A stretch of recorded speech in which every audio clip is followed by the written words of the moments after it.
the certain push to actually just have a certain advantage in terms of healing and the movement speed. But at the late game, it could be a lemonade. It will aid Lemon. It's a lemonade. Butters, I give it a 2 out of 10. It's been a long day. I mean, you guys just didn't It's get been a long day. All right. Tough crowd here at the cast. I mean, I tried my best, but I hope you guys try your best as well as you will cast the game for this series. Game number 4. Take it away, guys. I give up. Obviously, game 4 brain on Butters. Ladies and gentlemen, let's get it on. One more game until we say it's the final one for this semifinals round. Burmese Ghouls versus RRQ HOSHI. Let's see how they play this out here. Now, RRQ are going to be looking to control this mid-game as much as possible with the rest of the BG. Are you still thinking about it? I'm good. I'm good. It's go bit. time. It's Honestly, go time. a little bit. It's go Go on, time. Butters. Like, we just can't get it off our heads, and for the side of BG, they gotta find a way to get in the hands of RRQ, starting it off by taking down Lemon. A huge pick off here, and that's why, you know, the box set can be a very annoying pick because, again, it rotates so fast and you don't exactly have a lot of time to react to it overall. And not to mention, with the added, you know, chain CC coming in from Ruby DD, it just helps it speed it up some more. I like that first blood. I mean, it's good for Burmese Ghouls because they're cheesing out. Nice steal by RRQ. This is smart. This is smart. And are they baiting out their second core? Are they baiting out their second core just for the steal? I don't think so. In goes Ruby DD. Oh, they missed out. Lemon out, playing them. Haul up. You're going to pay, says Ace. 2 for 1 so far. They do have the purple, I think, but they lost out on the orange. They trade out Ruby DD. I call it a wash. I mean, not gonna lie, Ruby DD kind of trolled there, especially when Yishin Shin was coming up there. But more importantly, maybe actually took the execute. I thought he was gonna take the rejuvenate, and that's why he just popped him straight away at level 1. Ooh, I like the execute choice. This is a lethal Baksha coming in, making sure that everything he starts, he finishes. Yeah, just like what he did on the Grok in the sort of way, you know, gotta play it a little bit more offensively, but I just missed a little bit of a glimpse of that. Yeah. Pretend I didn't see that. All right, but for now, the turtle is back up, and this has been a high contestation point for a lot of these teams. How is Burmese Ghouls, especially with a lineup like this, very standard overall, going to deal with RRQ as R7 getting a pretty good lead onto D here, but this is going to be the 1v1 of a lifetime. He has to dodge a lot of these abilities when he transforms into that big broadsword. He's got to be a lot more careful.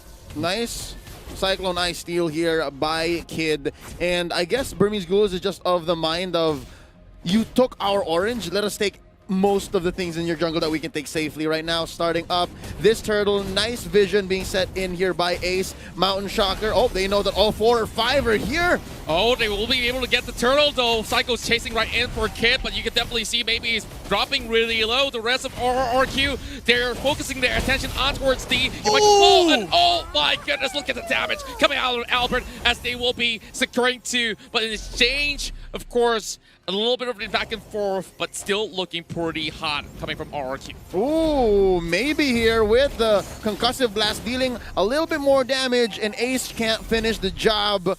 Maybe his execute is off of cooldown. Interesting how they didn't get anything at that. I mean, again, execute works in a very particular... R7 is willing to trade. He wanted to go for the double kill, and now Psycho has to sit under the turret to protect the cell. He 1,000-pounder out of there. And now, I mean, 2 for 1 trade. Regardless, RRQ very happy with the situation. But now D wants to get the kill. Ah, no! No! Oh, man, this is a full-blown Rumble Royale in this such a way, and you can definitely see up top, it's going to be Lemon. It's going to be having the Aegis for himself, and Albert has arrived and torn him apart. All memories all washed up. I mean, if they give it enough time, Burmese Ghouls is going to slowly fall off, especially when in the likes of having Brody and Wan in that position. However, I will say that Burmese Ghouls have a lot of utility in their composition. Oh, yeah. Oh, yeah, for sure. Psycho here. Gonna go ahead and retreat. Close one. That's gonna be a takedown by Ace underneath their own turret. I wonder where the trade-off's gonna happen. Yeah, RRQ HOSHI going for that top lane. Both marksmen getting quite a chunk of damage in. The first to take it down. Open artery in mid. Vin from the back lines. Nice jump in by R7. Maybe steals. The Cyclone Eye bumps right in to Vin. That was really dangerous here. You can definitely see Vin, although he's low, he's trying to pull it back, and it's gonna be it. R7 will be able to find that pickup here, and D running for his life. He's trying to turn this one around, but how long can he just survive as R7 goes in for another? It's a 4-1 on R7's side. I'm so very confused here. Why did, I mean, maybe he decides to turn around with the Cyclone. But again, what was the Burmese Ghouls trying to do? Were they trying to buy a lot of time so that they could get the push and break the shield off down bot lane? Or were they trying to go for the invade and steal away a couple of camps? Not entirely sure, but they didn't get that return of investment that I was looking for. Yeah, if anything, that was a masterful outplay. A team fight orchestrated over the span of what, 20-30 seconds by RRQ HOSHI. They won overall. They won. That was their call. Oh, RubyDD getting a good hit onto Lemon, but again, only 50% of his life goes down, and the rest of the Burmese Ghouls want to say hi. And Psycho now being stuck in a rock the hard place. As you can definitely see, Lemon has already gone down, and Psycho makes it out alive, giving the turret away to Burmese Ghoul. At least this exchange is favorable for the side of BG, as they're hoping to catch even more out of that, but maybe stuck in between the pit is really able to jump over the wall. So RRQ HOSHI, yeah, they're still having very slight leads at the moment. I mean, they're getting some good pushes here and there across the map, but again, pretty 50-50 overall. The gold, relatively the same, 2 objectives each. The only real difference is that RRQ have been able to get a little bit more turtles in comparison to the Burmese Ghouls. And at the end of the day, it does come down to the fight. Ooh, RubyDD forcing out the flicker out of him. This is important because RubyDD, once he scales up and gets into that backline, if he gets a huge flowing blood with that blood ode, he can just start chunking out a lot of these squishier targets. That's what's interesting about both lineups. They have quite the insurance policy. Both can scale pretty well, but it looks like RRQ HOSHI just wants to get there first. And so far, mission accomplished. They're ahead by about 2,000 gold, give or take.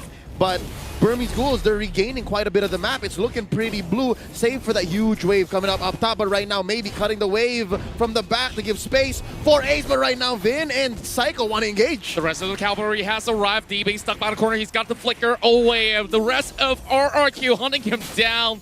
And Burmese Ghouls will have to give up D. And well, so close for Vin, and he survives. So very close. And I mean, D sacrifices his life just so the rest of the team has first rotation on this turtle. Burmese Ghouls know what they are doing. Great use of the diversion as well. Maybe he just needs to slow them down. They get the turtle, and now, could they go for a pick? No, it's a little too dangerous. They gotta back away. Oh, look at Albert though. Great position. Trying to pick up. Oh, it's a setup. A big setup. As you can see, they were blown apart, and Albert is down. We need to see the items. How far is RubyDD in this game? Oh boy, let's pull it up.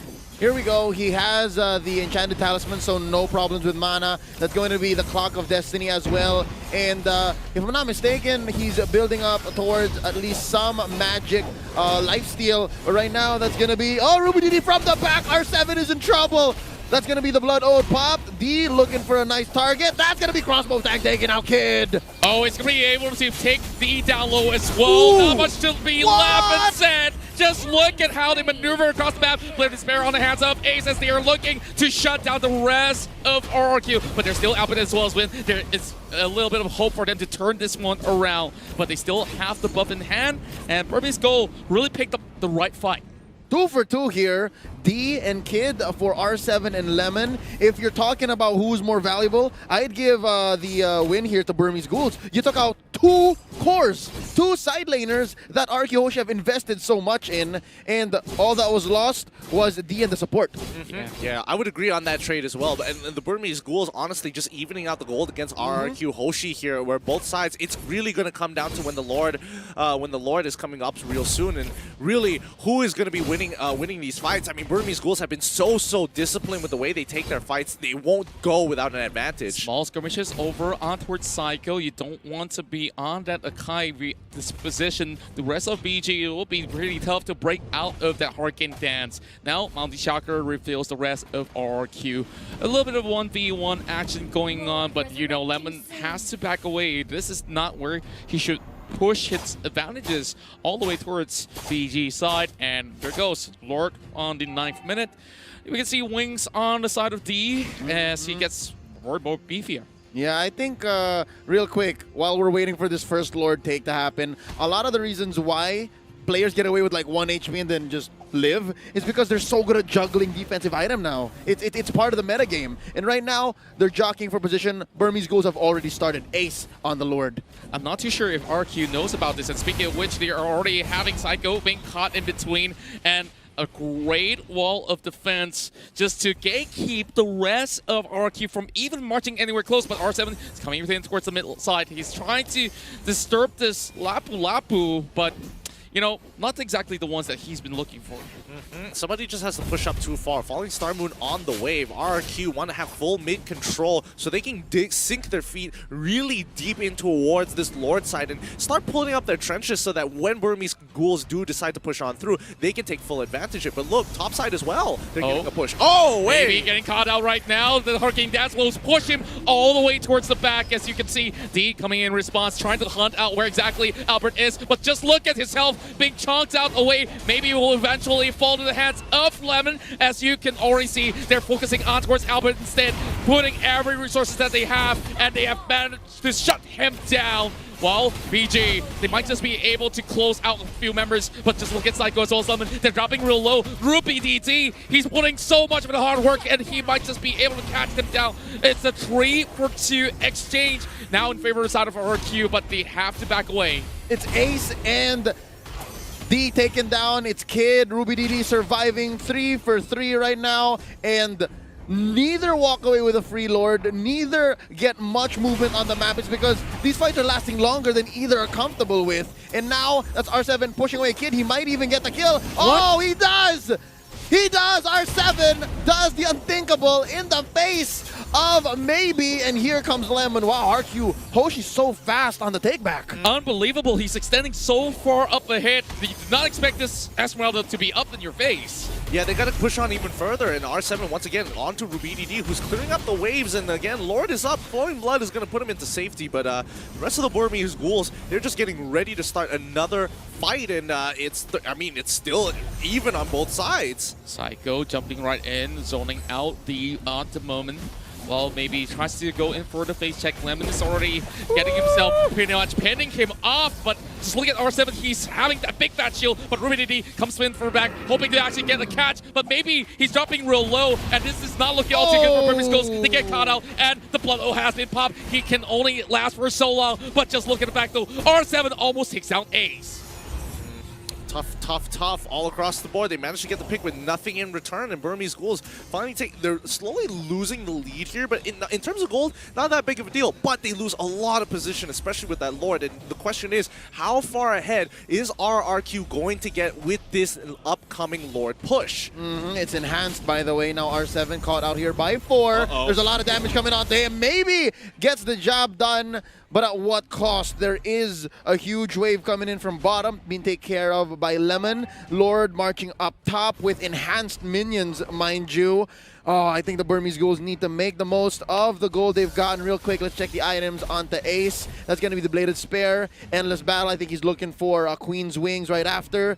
D has that casual Dreadnought armor. Queen's Wings as well, and the Bloodlust Axe. Oh, I think he needs more damage. D needs a lot more damage here. It's not enough. Yeah, we definitely see it's pretty evident, and just look at how they need to expend so many resources just to take down R7 has gone to be a huge factor of RQ's current lead. So they should be able to shred this Lord down to less than 50%, but RQ, they're looking to find a pick off, and now Albert is being chunked down. This is not looking all too good, and Blood O has been used out there. They've been able to catch out the Brody, and things are not looking any all too well for the side of RRQ. Burmese Ghouls calls in for the small victories. Oh boy, and just looking at the situation, it's unfortunate. Somebody needs to really take care of Albert to peel a lot of these, backline divers away, especially Ruby DD, who has no problem absorbing the damage because he's just going to heal it back up. So, again, they need to start thinking about getting some heal reduction. And more important to R7, he needs to be able to get a good chunk and be a part of the fight. Yep, and here we go. 3v1. R7 is just being chased by a crowd. Can Psycho save him? He's going to jump in. Oh, that's going to be Vin joining the fight. Ladies and gentlemen, this is M2 Action game number 4. Here we go. Oh, there's 3 fights happening at the same time. Yeah, they are dispersing all across the map. Beautiful work dance, as they might just be able to catch out maybe as he just slides off. And this is so tough to actually pick up. It's still lasting on towards this fight, and they finally found a way to remove this Loyi. Doesn't feel good, man. You trade Vin for Ace and Kid. That's a bargain. That's something you would never miss out on a good day. And you still didn't get R7. Yet threw 3 people at him. He takes 2 of you out, and you trade the other guy. It's like this. You just got scammed. And the other guy is literally the guy who will want to die anyways. Yeah, and speaking of which here, Psycho is also pushing them back as well. Maybe it might just be the free pick, but will they invest a lot on towards him because he is dropping really low. But Albert looking to finish things off toward him. But R7 a little bit too late to the scene. This is too even of a fight. Unfortunately, RRQ only get that 3K gold lead, ever so slightly 3K rounded up. But Burmese Ghouls at 42. I mean, a lot of these fights aren't decided by them. Most of the times, every time they have made a play, RRQ take a really defensive stance, and they are really good at defending the aggression coming in for Burmese Ghouls. And RRQ, the only time they get aggressive is when they get a pick on the Burmese Ghouls. And that's why the fight seems so orchestrated by RRQ Hoshi. They're the ones who dictate, and there's the ones who say it's over, or you can keep going. And even if they do lose trades, it's actually all right. So here's what I'm wondering. Why can't Kid use diversion as good as Vin did in game number 3? It's interesting because this is what you should do, right? Like, try to bring 1 or 2 folks into the backline and take out Albert, but instead they're just walking into R7 and Psycho. Yeah, it's of course much more easily executed when you do have a Sylvana. Now they don't really have that. So if you're expanding a lot of all these frontliners all the way up top, it's going to be a catch coming in from RRQ as we will have to hold that compensation. Crossbow tank, as you can definitely see, Kid managing to survive that sort of the aggressive pull from the side of RRQ, but they do get this Lord for free. Wait, look on top side here. As you can see, D is getting a really good tier 2 push here, and he should be able to take it with no problem. Oh yeah, but Gideon, are you not taking this as signs of despair, right? Like, there's nothing else they can do on the map. They can't contest Lord. They can't fight RRQ Hoshi front on anymore. So they're just like, okay, we'll take what we can elsewhere and just keep running away. I'm sensing that Burmese Ghouls have chosen to turn the other cheek. They're on the back foot right now. How long will it take before they're back on track to setting the pace? Here we go. Check this out. Wind of Nature onto Ace, as well as an endless battle last time we checked. He's looking better now. D just picked up the ancient... that's the ancient Cuirass, I believe? Yeah, the anti-Cuirass. Anti-Cuirass, there you go. They're both old. They're both old. So, that being said, he's going to be all right against Lemon. He's going to be all right against Albert. But if R7 gets a beat on this Lapu-Lapu, it's going to be tough. Honestly, this Lord push is going to be a make it or break it for the Burmese Ghouls. It's either they defend it and then scale back up, or it's just going to be over. Last call for a dive coming in with Psycho already hopping out, trying to look for the perfect Hurricane dance. And speaking of which, you can definitely see D trying to go all the way towards the back line. They are all torn apart. And Burmese Ghouls, they have lost 3 members. And with this might just be the reverse sweep commencing from this point onwards, because RRQ Hoshi is bringing it in towards a game 5. Oh boy, yeah, I mean, they've learned from their mistakes.